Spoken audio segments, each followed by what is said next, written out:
New Kiss album, The Suffocation scandal, and Iron Maiden have found themselves in quite a dilemma. Metal is life and well, so let's see what keeps it going today. Here you go. The Suffocation scandal. Death metal legend Suffocation parted ways with their longtime drummer Eric Marotti, and they definitely did not do that on good terms. In his Instagram post, Marotti called his former band members toxic, abusive drug addicts who belittled him, and stated that his decision to leave Suffocation after 10 years in the band was simply necessary for his personal health.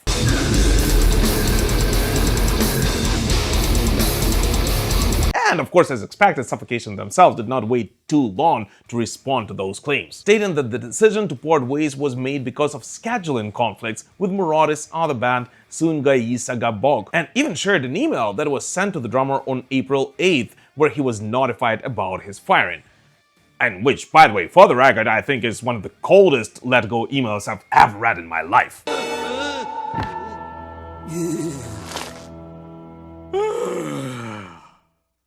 You're fired! Don't! But nevertheless, I don't actually know what happened there, like most of us, and most likely the truth is somewhere in between. Or not. But no matter what, it is a rather big hit for all of the Suffocation fans, as Eric Marotti has been a part of the band since 2016, and during these years the band recorded 2 albums, All the Dark Light in 2017 and Hymns of the Apocrypha in 2023. And such sudden changes, and especially done on such negative note, are never fun. Although, of course, Suffocation themselves will continue touring without Marotti, announcing John Longgreth from Origin stepping into the role for the Spring North American shows this year. And here, guys, as you can see, I just want to point out that the entourage of this video is slightly different from our regular ones, because yes, I am on the road once again, but I'm still trying to record all these videos for you, even while being on the road and from the hotel rooms. So here I just have to point out that only around 30% of the people who watch my videos are actually subscribed to this channel. So if you're not one of them, and especially if you don't mind me recording these videos from the road from time to time, I would really appreciate it if you would consider subscribing right now. Let's continue building this amazing heavy metal community together. Live Nation in court.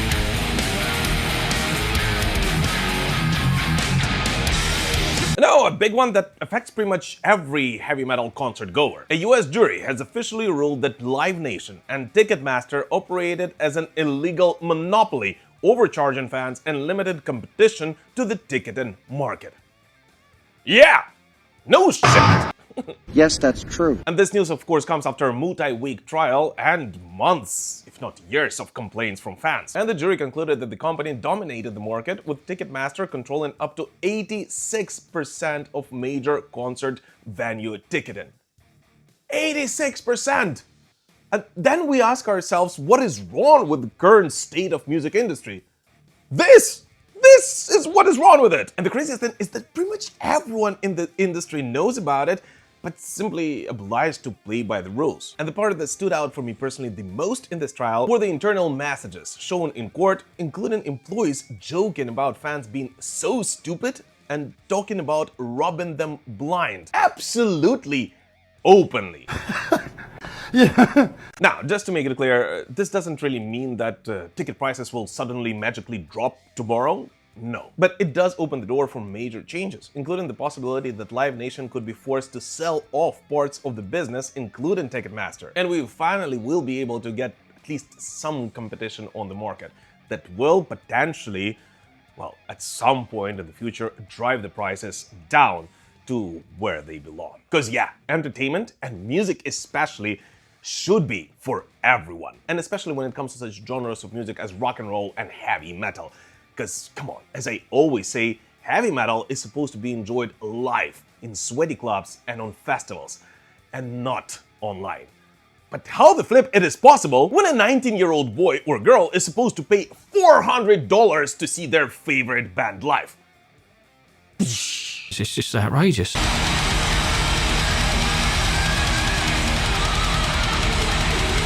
And here, as always, I just want to make a huge shout out to all my patrons and all of the YouTube channel members. Guys, it is thanks to you and thanks to everyone who purchases Metal Pilgrim merch, like that, for example, that I'm able to release these videos for you. So thank you guys from the bottom of my heart. And yes, your support means the world to me.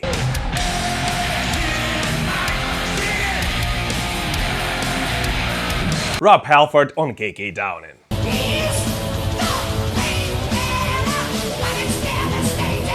Rob Halford has once again opened up about his feelings towards KK Downing. And despite everything that's happened over the years, his message is actually full of love and respect. And I mean, literally, he said that the love and respect towards each other is still there. And that KK's role in the band's story is still important and vital, especially when it comes to telling the full history, like, for example, in the upcoming Judas Priest documentary.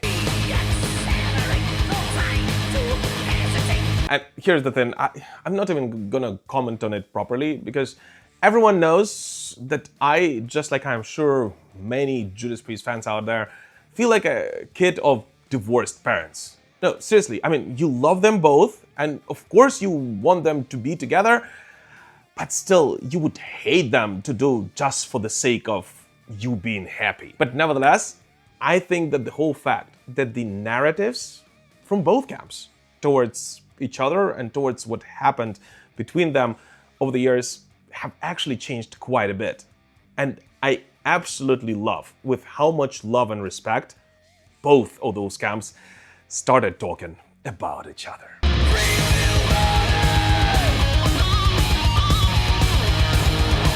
The future of Children of Bodom.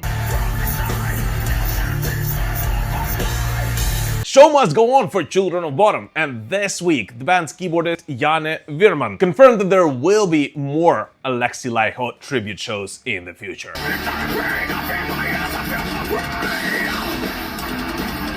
As Virman said in the interview with Ed Hack of This Day in Metal, after the huge success of the February event, the band knew that this will simply not be enough to feed the fans' interest in the renewed Children of Bodom. And so after not that much of thinking and contemplation, Children of Bodom decided that next year they will be reuniting once again.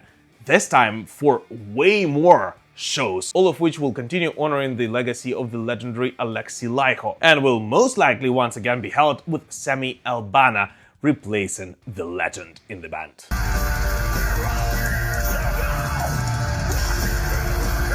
And here's the thing, I actually think that this is a great idea, because, well, first of all, no, of course, no one can ever replace Alexi Laiho at Children of Bodom. It's just impossible. But at the same time, well, first of all, Sami did an incredible job on the first reunion show, and in my opinion, he really did pay respect to his lifelong friend.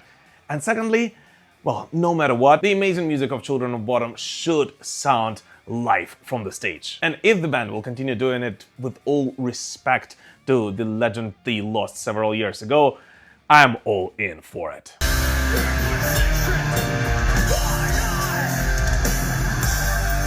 New music from Nevermore.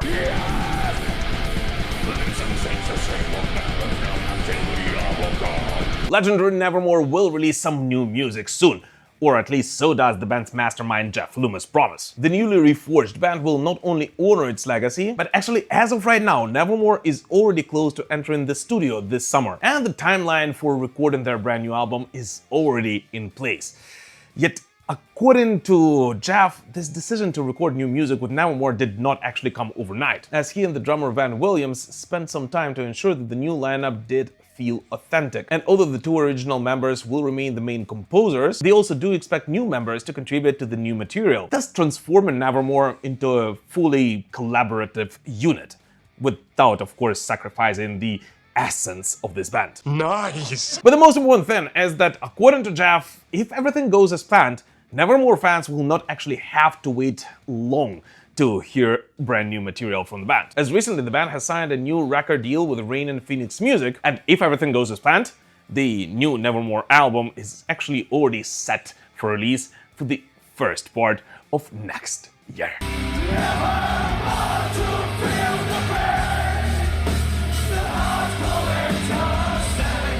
And now the time has come for your favorite part of the video, so let's take a look at 5 latest metal releases from this week, which although did not get their own segments in this video, are still definitely worthy of your attention. British metal pioneers Venom released the single Kicked Out of Hell, the second preview of their upcoming album Into Oblivion, arriving on May 1st via Noise BMG. The track leans into a fast, aggressive direction and keeps that raw, chaotic energy Venom are known for.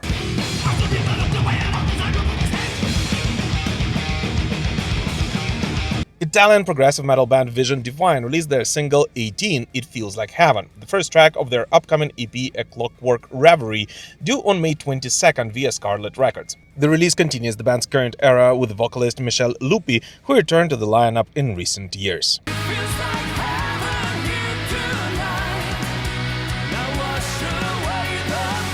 Swedish symphonic metal act Zornheim released the single Somewhere Far Beyond and announced the album Descending into Madness, set for October 2nd, 2026 via Noble Demon. The track is built around a cinematic approach, featuring real choir and string quartet arrangements.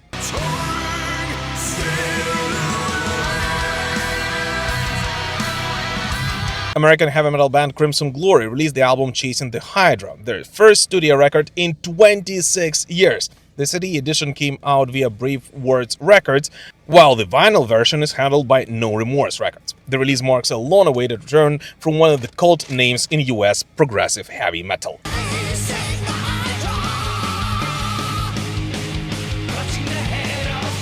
American groove metal band Devildriver released the single Dig Your Own Grave and announced their 11th studio album Strike and Kill, arriving on July 10th via Napalm Records. The band's new era leans towards a more aggressive and stripped-back direction, reconnecting with the band's earlier sound.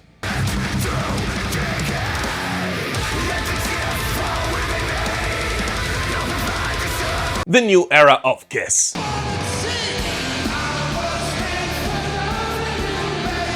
Okay, so it's official. Kiss avatars are actually happening, and apparently the first shows of the new era of Kiss are already planned for early 2028 and will take place, well, of course, in Nevada.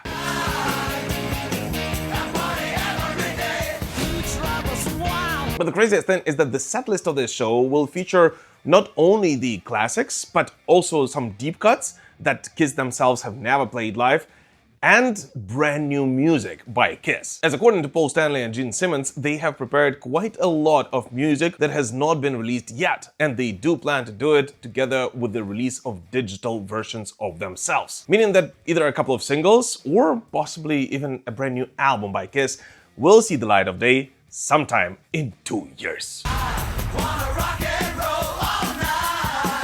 But at the same time, the craziest thing is that Kiss Avatars is apparently not going to be the only version of Kiss that will be performing live, even in the future, as this week Paul Stanley confirmed yet another installment of Kiss Cruise Landlocked in Vegas, with Kiss returning with unmasked performances to Nevada in November for the second time in a row. So yeah, despite the end of Kiss's touring life, they still keep themselves rather busy. And no matter what, if you still haven't seen Kiss ever in your life, well, you still have a chance to do that. But now in 2 versions, the real one and apparently the digital one as well. Although, to be honest with you, I personally still have no idea how it could possibly work out for a rock and roll show. But I guess we will see very soon.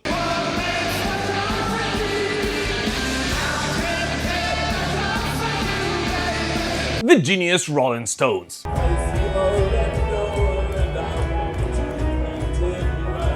The one and only Rolling Stones are preparing to release their 25th studio record. Well, most likely. Last week, the Rolling Stones launched a genius promo campaign covering pretty much entire London in posters with the one and only word on it: the cockroaches. Which, if you've been following Rolling Stones for some time, you do know it is, of course, their lifelong nickname.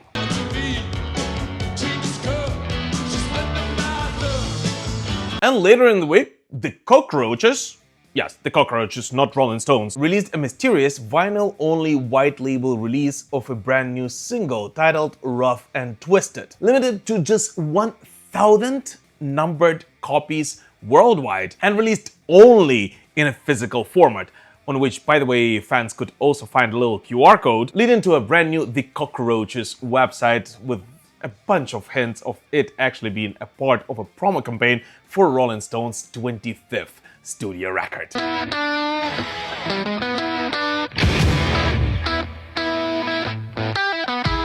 And by the way, needless to say that those vinyl records, originally priced at around 10 euros each, now cost way more than that, and are already being hunted down by pretty much all of the die-hard Rolling Stone fans around the world. But nevertheless, the new Rolling Stones album is coming, and no matter what, it is of course amazing news for all of the fans of classic rock and roll. And by the way, this album, which is due for release in July of this year, will be produced by Andrew Watt, known for his work with Paul McCartney and of course a bunch of other rock musicians. And it looks like on it, Rolling Stones may actually go all the way back to their roots and once again rediscover the darker side of rock and roll 64 years after they started doing it.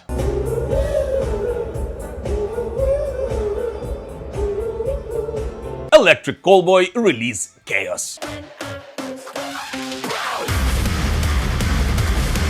And now something a bit more, well, unhinged. Electric Callboy have announced their new album Tanzanite, coming out on August 7th. And of course they did it in a very Callboyish manner.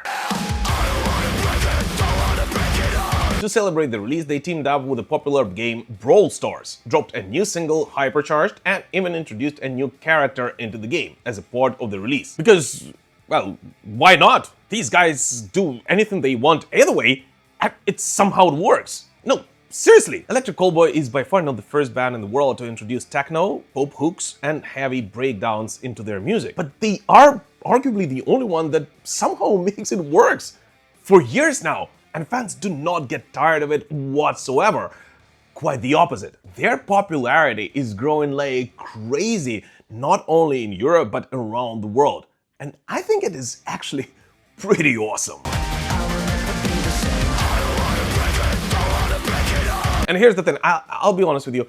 At first I didn't really get Electric Callboy. I mean, it was just not my style of music. But when I accidentally played their and Baby Metal's song Ratatata to my daughters, they loved it. And it was the song that was pretty much on repeat for weeks after that, resulting in my daughters, who are 8 and 5 years old, well, the two oldest ones, being so excited about that song that after discovering everything they could from Electric Callboy, they simply made me to make them a very specific playlist of metal songs they will enjoy. And guess what? It was their gateway into the world of heavy metal that they came up with by themselves and was not pushed on them by me. And since then, one of the concerts I actually want to attend possibly the most in the upcoming years is actually the one by this absolutely ridiculously crazy band.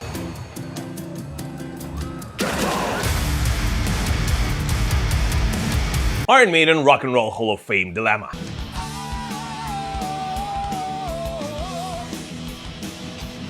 Third time is the charm for pretty much all of the major heavy metal bands. As just like Judas Priest a couple of years ago, Iron Maiden are now finally inducted into the Rock and Roll Hall of Fame after their third nomination. And the most important thing is that this time their history is being represented properly and all of significant former band members are being a part of that celebration.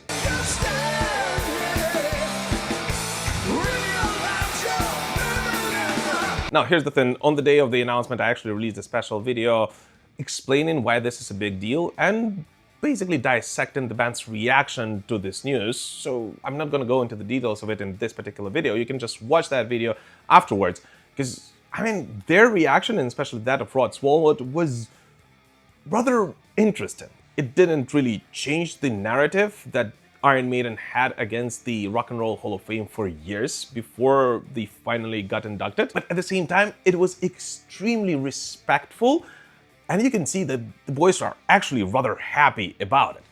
But the biggest question that remains until today is whether they will be accepting this award, or who will be accepting their award. And so, first and foremost, no! Current Iron Maiden members will not be present at the Rock and Roll Hall of Fame induction ceremony this year. This is like 100% already. And not because they're boycotting it, but because that same day they will actually be on tour in Australia with their Run for Your Lives tour. And I'm more than sure they're not going to bail out on their fans to attend an award show.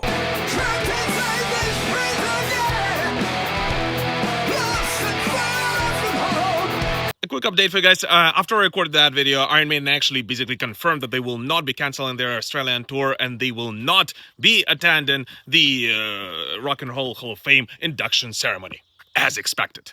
So yeah, told you. Yeah, unbelievable. And so the two biggest questions as of right now are who will be accepting this award on Iron Maiden's behalf, and what will happen with the performance that is traditional for the Rock and Roll Hall of Fame inductees. And here's the thing. In regards to the first question, I am more than sure, or at least I really hope so, that the process will be led by the one and only, the legendary Nico McBrain, who, as we all know, is currently residing in the United States and who possibly can be joined by Blaze Bayley and Dennis Stratton on stage. In addition to, I really hope so, Rod Smallwood. And I think the whole fact that it was Rod who wrote an official reaction to the news kind of hints that this will be the case. And come on, unlike many other managers in the world of heavy metal, he is basically a part of the band itself, and pretty much every Iron Maiden fan knows about him.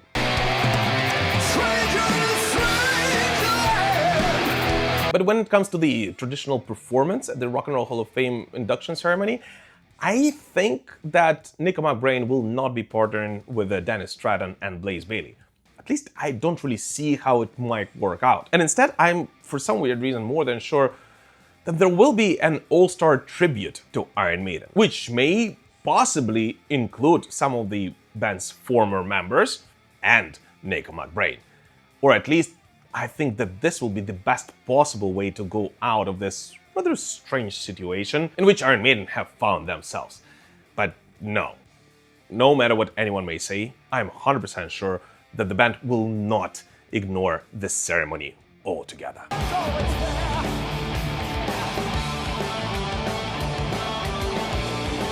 But anyways, what new music did you listen to this week? Please let us know in the comments. As always, thank you so much for watching this video, guys. Please don't forget to like it, comment under it, spread the word about this channel, and of course, join our communities on Instagram, X, Threads, Discord, where else? Facebook, anywhere you can post content these days. But for now, thank you so much for all your support, and we will prevail. Slava Ukraini!